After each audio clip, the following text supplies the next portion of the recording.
5 mysterious characters in One Piece.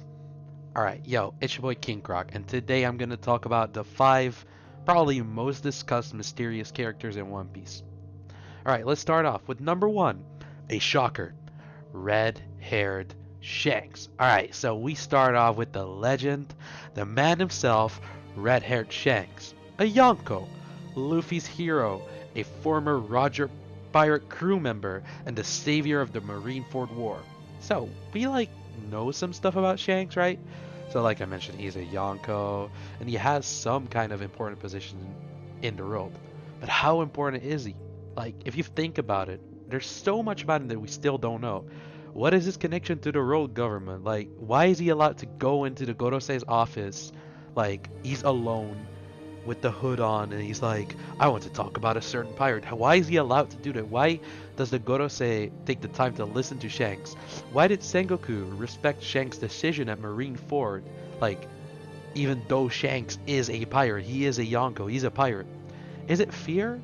Are they afraid of his knowledge about the secret of this world, being a Roger pirate? Are they afraid of his power? That he's way too strong that they can't take him on by themselves? Or is it allegiance? Are they actually allies? Is Shanks allied to the world government? So there's so much we still don't know about Shanks, and a lot to learn. So I'm excited, bro. I'm excited. Alright, let's head over to the second one. We have Monkey D. Dragon, the most wanted man in the world, the father of main character Monkey D. Luffy, and the son of the hero of the Marines, Monkey D. Garp. And atop all of that, he is the leader of the Revolutionary Army, the only force that directly opposes the world government. We don't really know much about Dragon. He was born in the Goa Kingdom, and at one point he found Sabo and saved and trained him. We do know that he was at Roger's execution, but he still didn't have his face tattoos. He didn't have those back then. We know that he's really strong, but how strong? We don't really know. We don't even know what his exact powers are. The revolutionary commanders clashed with Admiral Fujitora and Green Bull, but we don't really know what happened there. Did they win?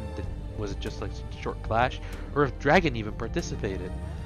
Speculation about his powers are that he controls the weather, because often when he shows up, like a storm approaches or a gust of wind blows.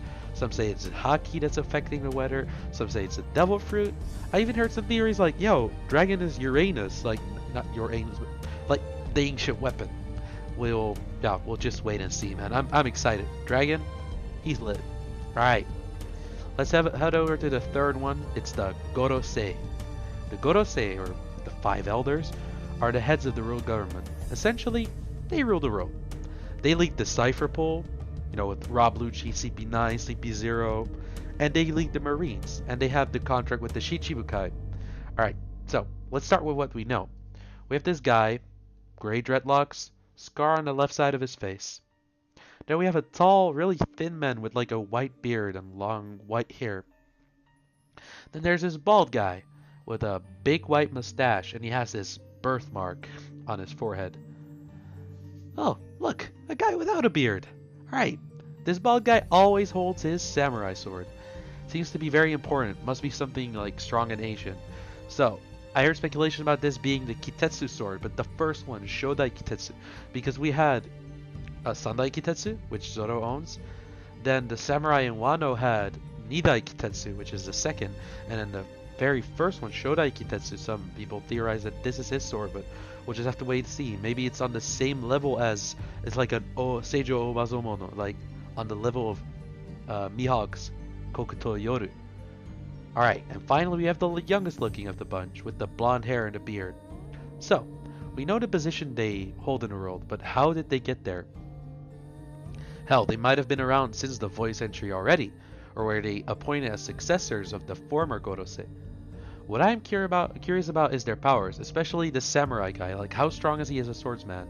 Like, is Mihawk not the strongest after all? It's just, we have a lot to see. I heard some theories that they, use some kind of aging thing, that they are always the same age. Because even when we saw back with Professor Clover, they were still the same age. They looked all the same, not younger, not older, nothing. I think we have a lot to learn about the Gorosei, but it will be a lot later in the story. Like, when we get to know more about the secrets of the world government. Speaking of the world government, number 4, Imu-sama. So I said all that about the Gorosei being the highest ranked in the government. Well, I was kind of lying to you, because there's one person or creature that even the Gorosei get down on their knees for, and that is not a sex joke. That creature is called Imu-sama. Im is the holder of the empty throne. You know, the empty throne that they showed at the Reverie, which is supposed to be like, oh, there's no one on top of the world. We all rule it together. Alliance, world government. Yeah, that's bullshit. That's complete bullshit. The empty throne isn't empty at all. Imu-sama is on it, just we don't see him. We have only seen Imu-sama as a silhouette with an eye that reminded me of Mihawk, if I'm honest, like the Hawkeye, Takano. Even Zunisha had this kind of eye, as you can see. And Im is shown being like pretty calm and collected, being particularly interested in Luffy and Blackbeard, and also in Shirahoshi and Vivi. Alright, the reasons why, I'll explain now. Alright, so let's start with Luffy. Luffy is the son of Monkey D. Dragon. He's a D. He's making really big moves in the world of pirates. He went from a bounty of 0 2 years ago to 1.5 billion. He's been in the game for only a little over 2 years. Blackbeard is very similar, but switched the whole dragon thing for having like 2 devil fruits. Blackbeard has an even higher bounty, got revealed last week. That was 2,247,600,000 Betty. Yeah, crazy. Not to forget, Blackbeard is also a Yonko. So, then we have Vivi. Vivi is the princess of the Alabasta Kingdom. The Alabasta Kingdom is one of the first kingdoms to exist that were with the original world government, and they decided to stay in Alabasta instead of going to Marijua. They are considered like traitors, and the world government is going to try to eliminate them. That's the whole great thing, the great cleansing that Imu-sama was talking about. And Shirahoshi, last but not least, is the princess of Fishman Island. The reason he is interested in her is probably because her being the ancient weapon Poseidon, if he knows that, or else it's just because she's a fisherman probably. But I guess that Imu-sama would know that. Alright, there's not a lot more to say about Imu-sama for now, but Imu-sama is terrifying and very interesting. Someone who's above even the Gorosei, what we thought were like the gods, the legends of the world government, the bosses. But nope, there's one creature thing guy above them. Alright, last but not least, we have a Dr. Vegapunk. So, as you all probably know, Dr. Vegapunk is the head scientist of the world government. He's famous for things like Sea Stone, finding out how that works, and he's said to be 500 years ahead of current technology. We don't even know what the man looks like, but a Marine from G5 said it's an old man, and we saw him wearing the striped shirt and the yellow gloves. That's all we know, really. We know that Vegapunk is a lot more moral than his former partner Caesar Clown, because he didn't want to use kids for the gigantification experiments.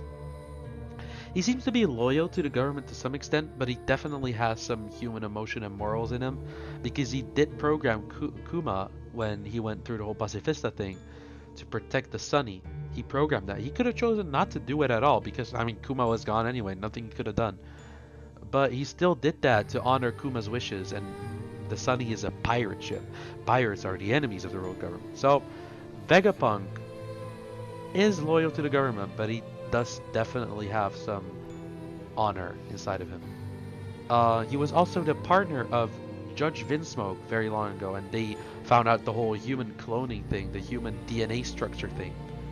And yeah, that's pretty much all we know about Vegapunk for now. He's a man of very high intelligence, many discoveries, and I think that some of his secrets hold the key to solving this problem, finding the One Piece, maybe destroying the government, who knows.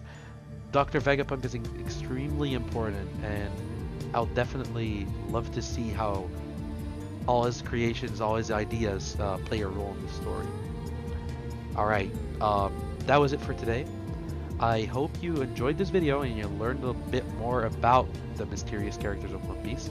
I'm going to sign out now. I'm going to wish you all a good one. Alright, peace!